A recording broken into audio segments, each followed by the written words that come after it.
Hey guys, I just bought a couple of things. First of all, this comb is getting dirty already, so I bought some more. And secondly, I have a lot of problems using this brush which never reaches the bottom, but I've stopped using Ultra Hold and I just ordered some Dabbling Green from hairdirector.com. It was only $9 or $8.50 or something per bottle, American, which is about, I don't know, $12, $13 per bottle Australian. But unfortunately I had to spend about $75 on shipping. So I got 6 bottles, it was about, I don't know, $200 for 6 bottles of this. So if you're in America, you're so lucky, you're so lucky. It's unbelievable how much more stuff you can get cheaply. I went to America twice, maybe 3 times, and I just couldn't believe how cheap everything was. Everything's just available. There's so much competition, everything's cheap. You're extremely lucky. So in response to this, somebody recommended I buy lipstick applicators, these things. If you look at the length of that, I could probably just reach the bottom with the length of these sticks. This has a smaller brush, so I have a lot less problems using this, so I probably don't need to use one of these, but for the sake of testing it, I will open these up and try it. I guess I take this lid out and place it down onto a baby wipe so it doesn't put glue all over the sink here. So I'm going to take this off and wipe the brush on the edge and do some front hairline maintenance with this lipstick applicator. They're disposable, so it's not great for the environment compared to using a brush. But as you know, it's hard to get the fine brushing without hitting any of those hairs along the front edge there, which ruins the front of the hairpiece. So take one out. Not the best packaging from this company, I got from eBay.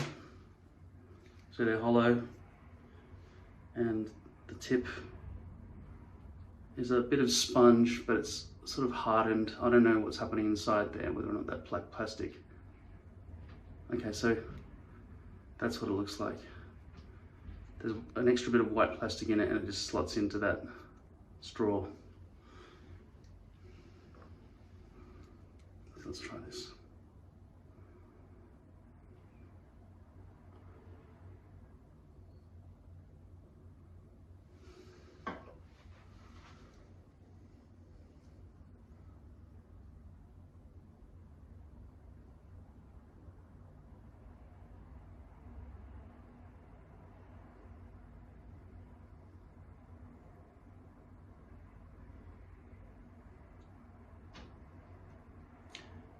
I'm not used to the feeling of this, so I can't get any feeling of resistance, which I can with the brush. So far that's a bit of a negative point.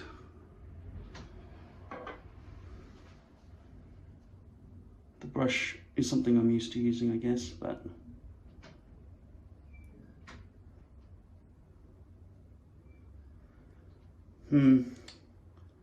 it's hard to, when I see there are globs, it's hard to just spread the glue. So far, I don't like it.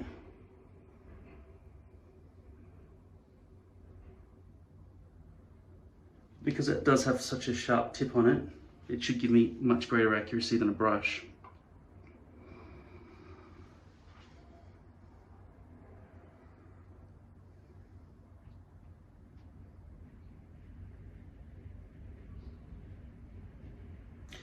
So towards that top edge there, it feels like I do have a bit of extra accuracy.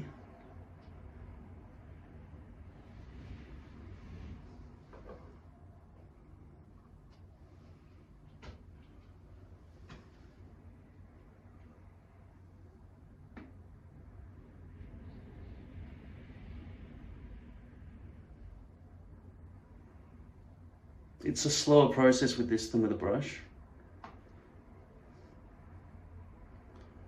Could be because I'm learning, but I don't think so. I think it's the complete lack of absorption by the sponge head. The other thing I'm starting to notice is that it's harder to just get the drips off because of the lack of absorption. The brush seems to pick things up when you're twisting it out of the bottle.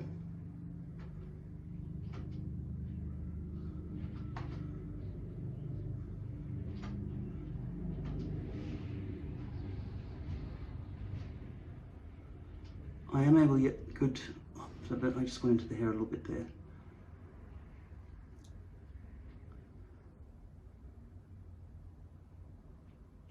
It is a stick though, and I am a grade 8, so I should be able to use a stick. I have got opposable thumbs.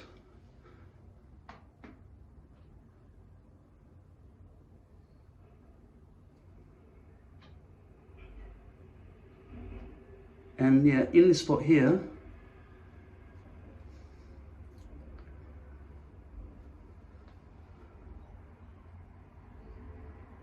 I didn't prepare that section, it must have been lifting, so getting into there would have been, I think, a bit harder with the brush.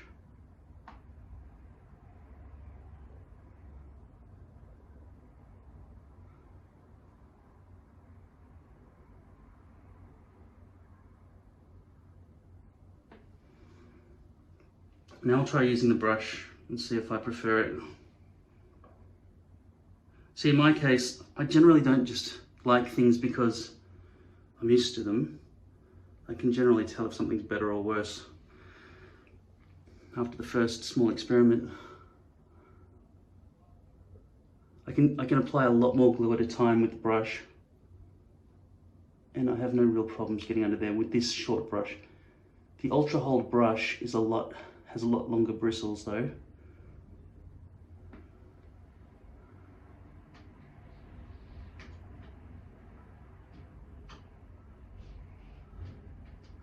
So for the fact that this is better for the environment to not be throwing plastic away in the bin all the time with those lipstick applicators. This is the bristle length of the Devlin green bottle.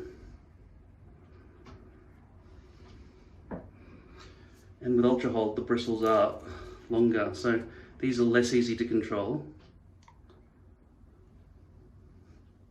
They're the bristle lengths for the Ultra Hold. That's harder to control.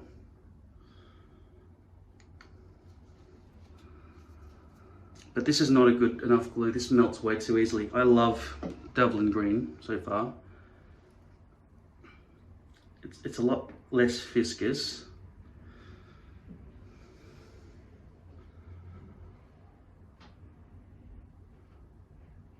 And this small area here, I feel I don't need to even pick up that lipstick applicator to do this.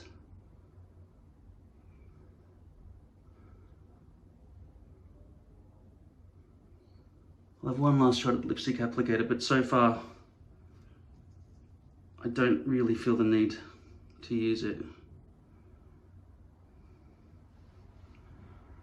compared to using the Devlin green brush.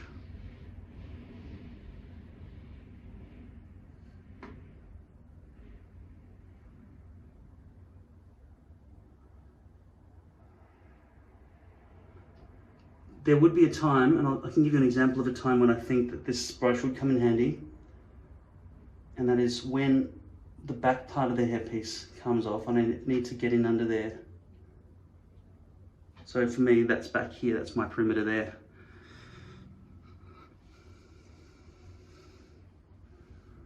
So that's the glue is completed now for this front hairline maintenance.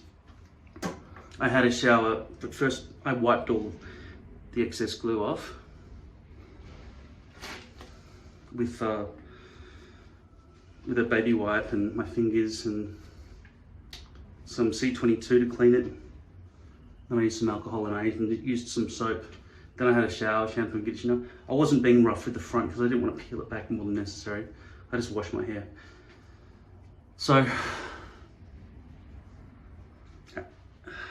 far I'd say this hasn't really helped me yet. but I would say it's better than these. So lipstick applicators are probably better than Q-tips, cotton tips, cotton buds.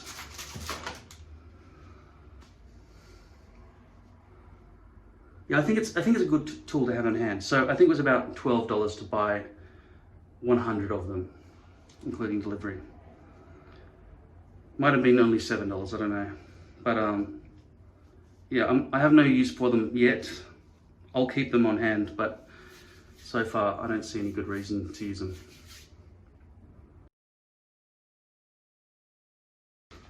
I've been considering shaving. I keep growing my stubble because it's just COVID-19 season.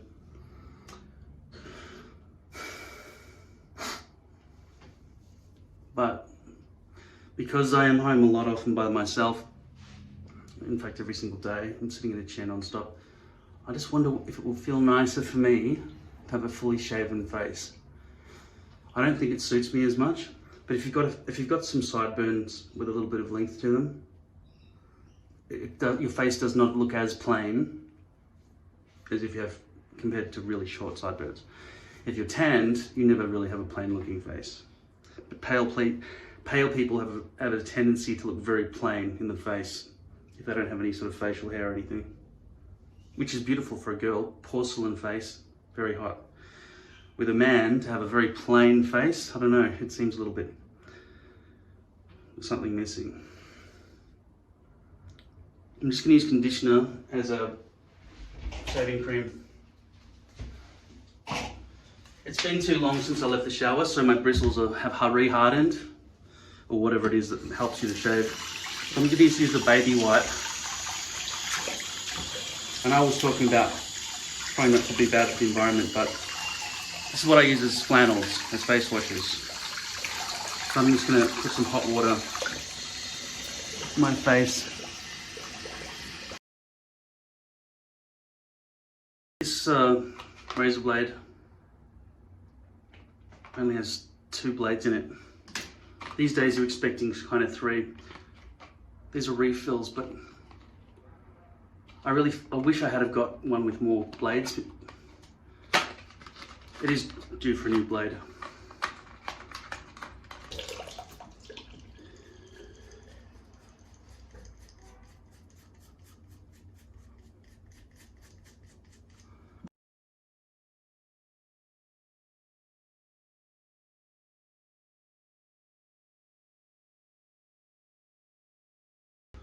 I think it looks a bit ridiculous because I don't mean to sound racist,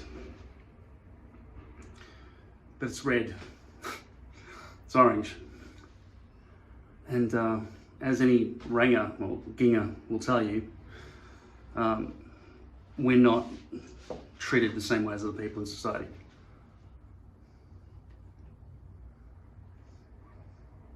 So it's better to disguise that.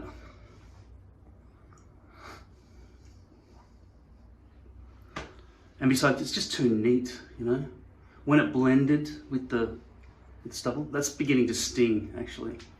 I don't know if at this point, adding alcohol to it to make it sting even more is going to help close and cure the pores.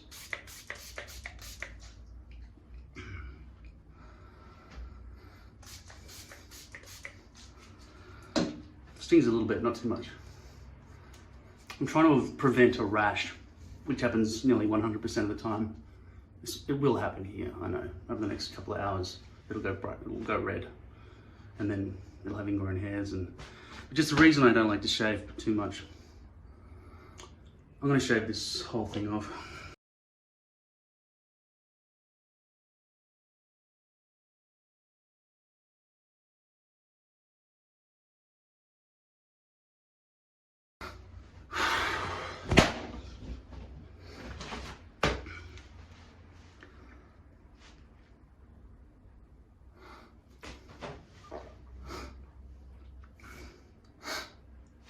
I feel like I should probably wax my nose, but I can't be bothered.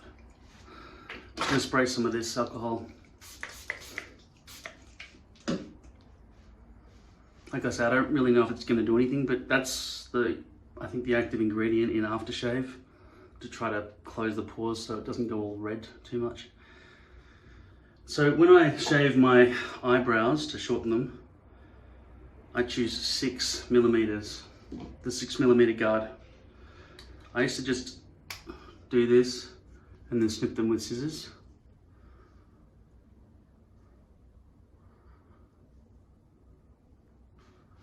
But nowadays I just use a 6.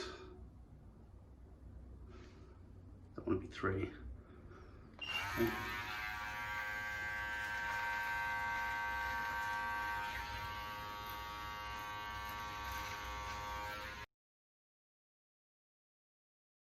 I'm feeling a bit sweaty up here. I think I have to go in the other room and let it dry, otherwise I'll be pushing this down onto some existing sweat. That's no good.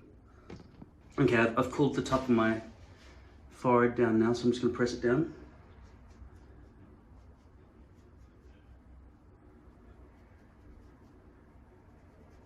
And I think the shininess along the front there is because there's actually glue on the top of the hairpiece.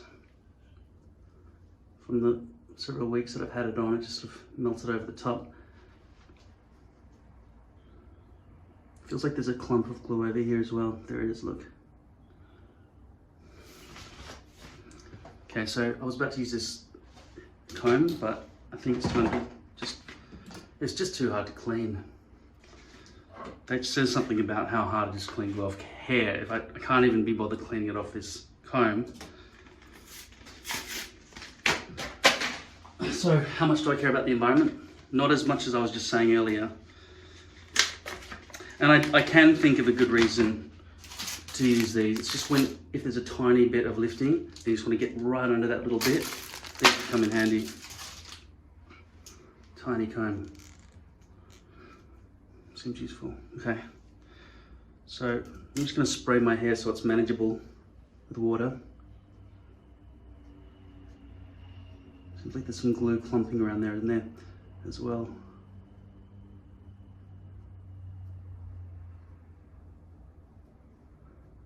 I'm not sure if this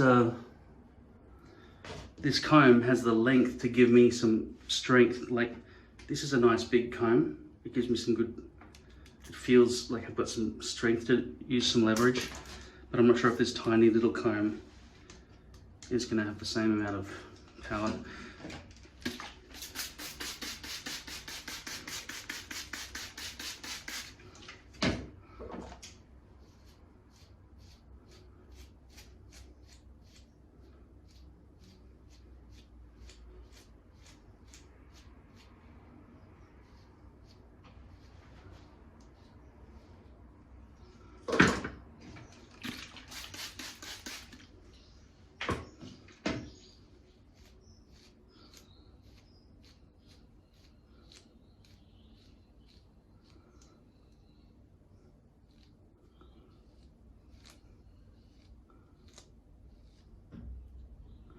There's a lot of glue all around here.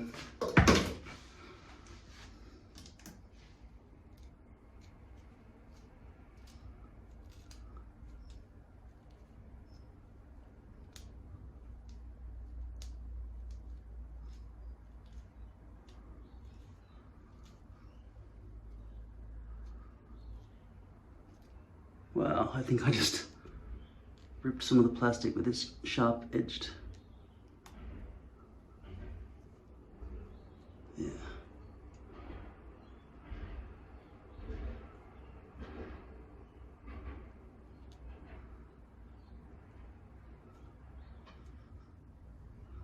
It feels sticky.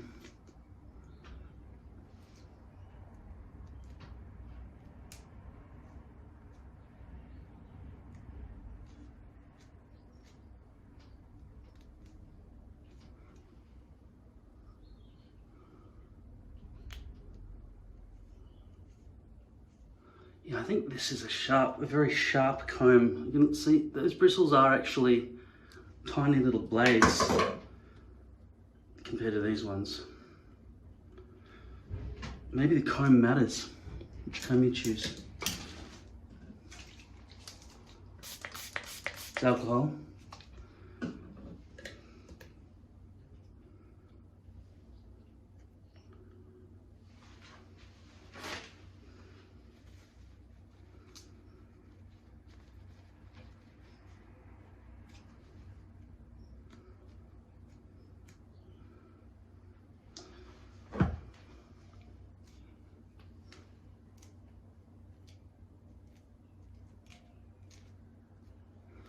It actually feels a little bit like it's scratching my scalp. I'm gonna have to use the big end. Those big bristles are probably equal to the small bristles, although they're further apart. Even so, those very small ones, they feel like they're gonna dig into the hairpiece and rip at the edges of the plastic off.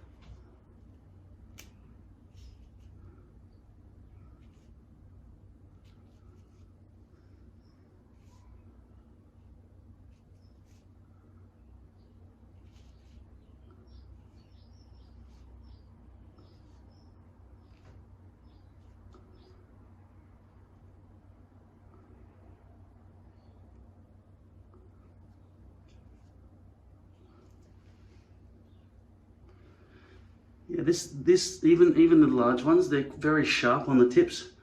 It actually hurts. The other comb doesn't hurt doing that. Now this edge of this hairpiece has been ripped apart by my fingernails scratching at it, which is a bad habit I've got to stop doing. So I'm waiting for a custom piece to arrive from Lord Hair. So with this COVID crisis, they've massively increased their prices and lowered production. I'm not sure if what's happening with their staff and so on, and suppliers from India for the hairs. But I get the feeling that there could be a shortage of hair pieces coming up. So if you think this coronavirus problem is going to cause economic meltdown worldwide and maybe even a Great Depression, you'd better stock up now.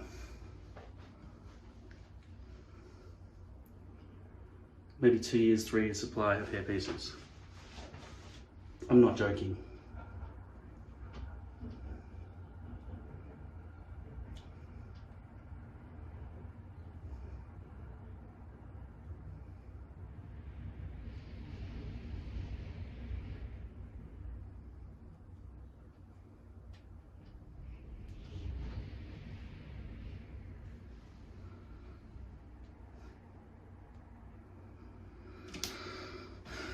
Now, why am I doing this given that it was barely even noticeable unless I went in and showed you deep like that? I just wanted to make it nice. But I fear now that I'm going to have to fix something that won't be better after I fixed it.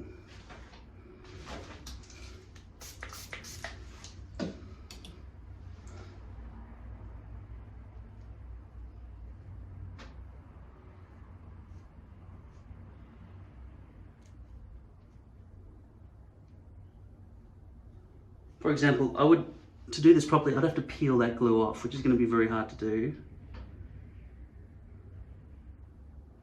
given that I've got torn bits and pieces around the edges. And even if I do take that glue off, the glue will end up inside my hair.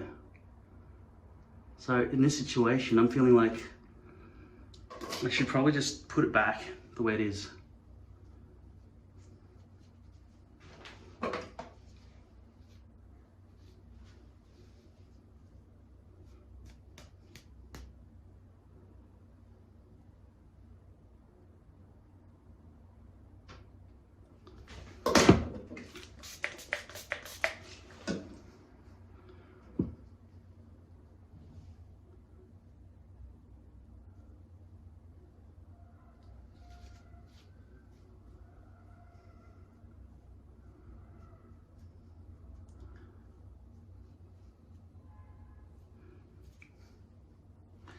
How do you guys feel about those sections around near the front there? Does that happen to you as well? So where the front hairline ends, there's a corner on every hairpiece, basically.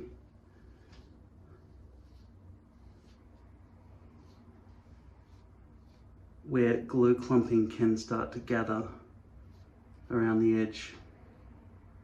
So you see the darkness there? I much prefer this comb.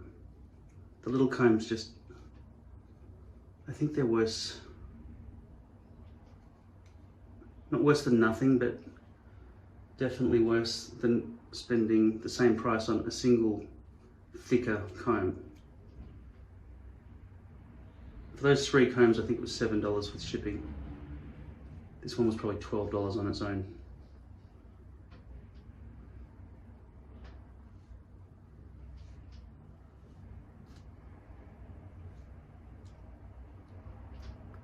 You see it's starting to peel back up there as well.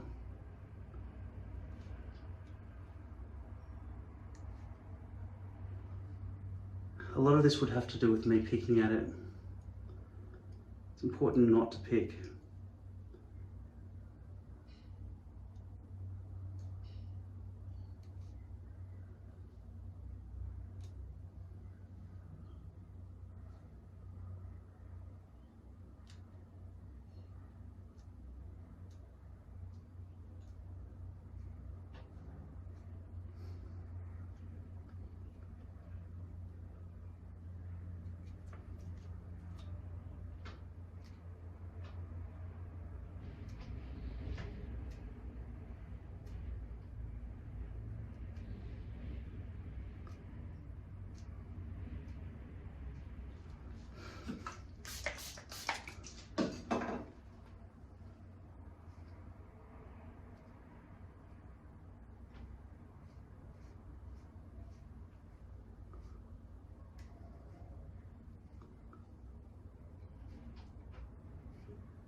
Okay.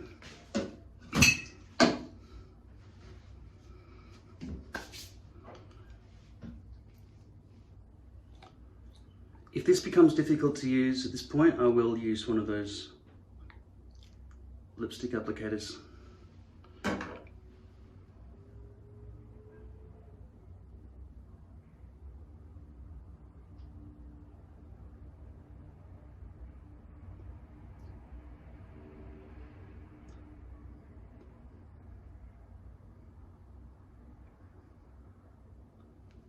I prefer using this to a lipstick applicator in this particular instance.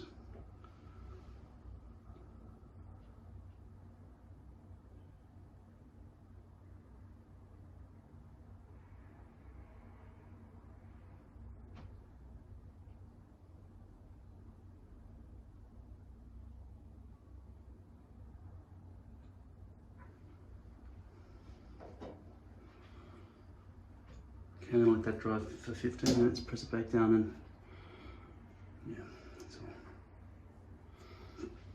all. Got some red dots starting to happen.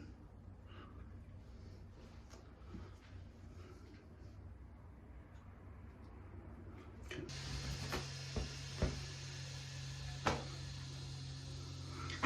I was just watching the news, and our Premier of Victoria, basically the Governor of Victoria, has declared that Victoria is now under a state of not just emergency, but a state of disaster. There are curfews that if you're outside of your house, anyone found outside of their house by the police or the military between 8 p.m. and 5 a.m. will get fined and be returned to their house or whatever else. If they refuse to pay the fine or refuse to move on, they'll get arrested for being out of their house.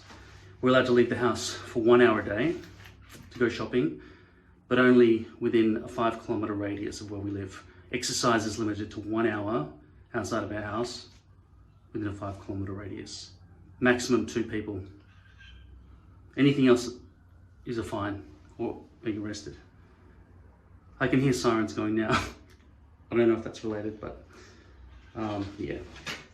Currently, we've got a restriction where it's illegal to leave the house without a mask. That's already in place. That's for Melbourne. Melbourne's the capital of Victoria. Everywhere else is rural. There are no other cities. Geelong's the closest thing to a city. With maybe, I don't know how many people Geelong has. But a city's defined by 100,000 people. Though they might want to change that now to 1 million, I think, because there are so many people in the world that there are so many towns of 100,000 people that you can't say every single one of those is a city. And there are also places with a high population but no skyscrapers. Like, I can imagine in India, for example, with a huge population, or even China, there'd be towns with no proper infrastructure, maybe even places in Africa, where there are 100,000 people just living in poverty. I don't know if that can be considered a city.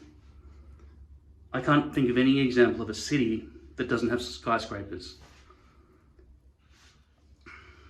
Though I'm not making up the words in the English language, so I'm pretty sure it's 100,000 equals a city. Anyway, the rest of Victoria is going to be suffering limitations and curfews as well. Not as bad as Melbourne, but because our rates of COVID are just getting into the 700 per day mark, and it's spreading and they don't know where it's coming from.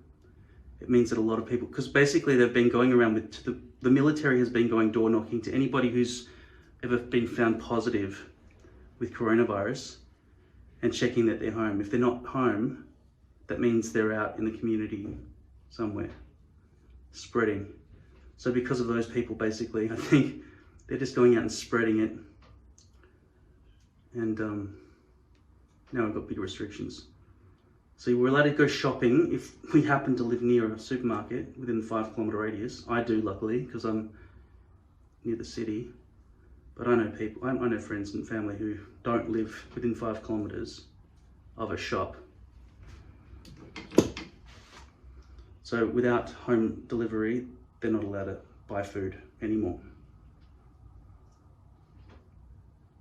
But I'm sure a nice police officer who pulls you over and says, "Where are you going? Show me your papers. Show me your papers now," right? If they show their address, he's not within 5-kilometre radius of a shopping centre, I think the police would probably let them off. But you don't want to start having conversations with police about where their discretion comes in. If it's up to police discretion and you're not in a good mood, or if they're not in a good mood, or if you don't make them in a good mood by the end of the conversation, you'll be punished by that police officer. That's a well-known fact worldwide. In some countries, you just have to pay them so that they're in a good mood. Okay, so that's the perimeter on this side neatened up. I don't think there'll be any dark marks in there anymore.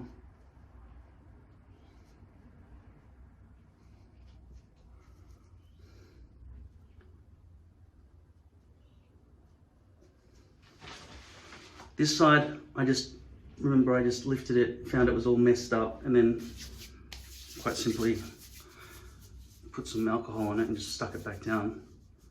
It's not as strong as new glue or anything. But generally speaking, when you're doing front hairline maintenance,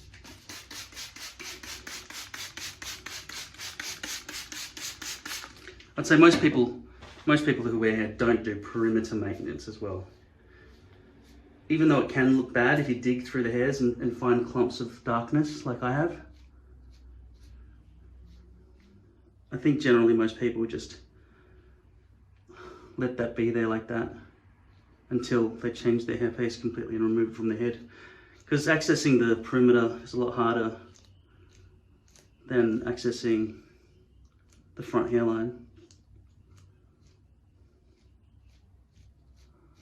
So that's a lot messier than that side over there. Now that I've fixed that up. But even so, it still looks like there's darkness, like maybe some of those hairs are stuck down to some glue, or there's some glue on the top part of the perimeter. I don't think it's worth fixing. Unless the discrepancy, if your hair's so light that you can actually see those clumps, I would say just don't worry, don't do perimeter maintenance unless there's a gap in there or something. It's exhausting to have to deal with that. Lift the front area and do front hairline maintenance. Don't worry about the perimeter. I'm just gonna put some of this in my hair. So we're in a state of disaster. If this happened years ago when I was living in my van, and I was just wandering the streets for hours, basically entirely, I'd often just wake up at 8 p.m. and wander around until 5 a.m. looking for people who are bored in between nightclubs and bars and stuff, and play music to them in the street. That was my life for years. And then I'd just wander around, I guess, with a guitar over my shoulder all night. And anytime I wasn't finding people to hang out with or play music for, I was just in a state of absolute heartbreak from what's happened in my family, just constantly. Nowadays, I tend to put headphones in and just look at screens a lot more, so I'm comfortable here now that I'm in an apartment. But I have to be plugged in, because if it's nighttime and I'm just lying in bed and I'm not plugged in, no headphones, nothing, my mind will go back to all the dark and stuff, the pain. And the trick is you've got to weaken the neural pathways that remind you of these things. I was deliberately remembering and forcing myself to feel pain for many decades out of sense of duty. It served nobody.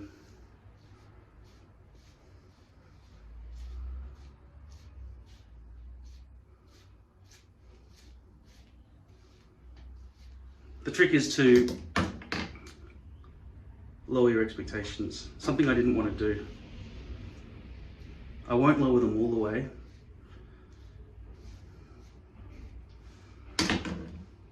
These hairs are stuck together. So, like for example, I won't say something that I think the other person will like me for saying, just so that I get more likes. I'll still be honest. But there are times now when I won't bother to say anything at all, which I think is wise. But not if it results in suffering as a result of my inaction. In that situation, I'll still maintain my honor and speak out for the weak and innocent.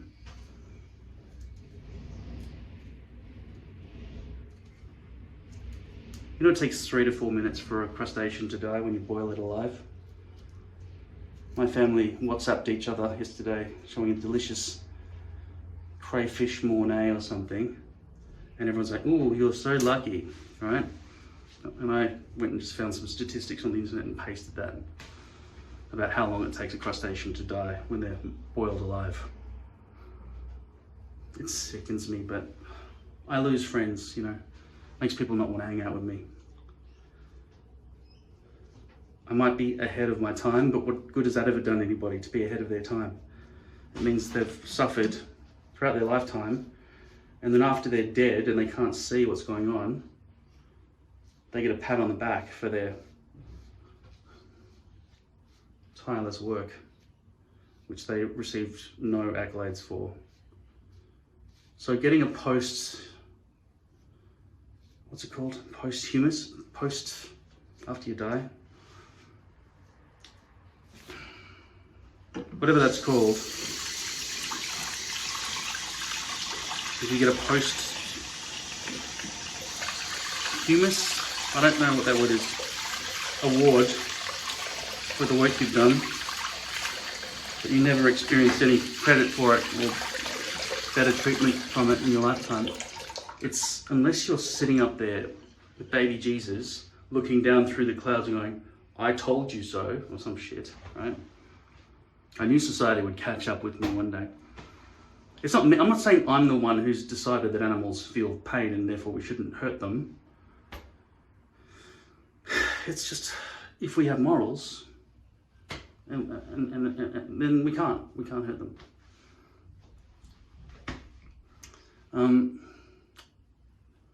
Yeah, my face is just haggard now. It looks worse in this camera than it does in this mirror.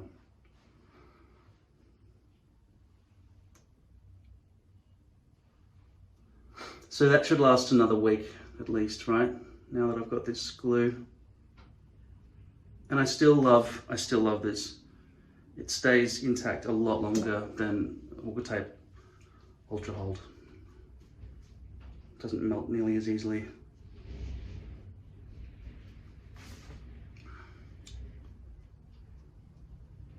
Yeah, so when you do front hairline maintenance, probably don't worry about the perimeter maintenance. Eventually your stubble underneath is going to grow back within 3 weeks. So after 3 weeks, take off your hairpiece, then do the entire maintenance, okay? And then after the hairpiece is just destroyed, like too many hairs have fallen out or the edges have just become all tattered, take another one out of the box, throw this one away. Each hairpiece should last you 2 months. Just calculate that. 2 months per hairpiece. If it's a nice thin skin. If it's a robust one where there's no realism at the front, it could last a year. But if you want the realistic looking ones, either Swiss lace or 0.03mm poly for the most realistic. I'd say even French lace you could get away with, but glue's going to come through. It's just so hard to do maintenance on lace compared to poly. So therefore, I'm now pretty much thinking just get poly, at least at the front hairline. If there are bits and pieces of glue throughout a lace piece, if it's poly at the front and then lace at the back, at least it won't be as visible, because here's the part that matters, right there, front and center, hairline. Okay.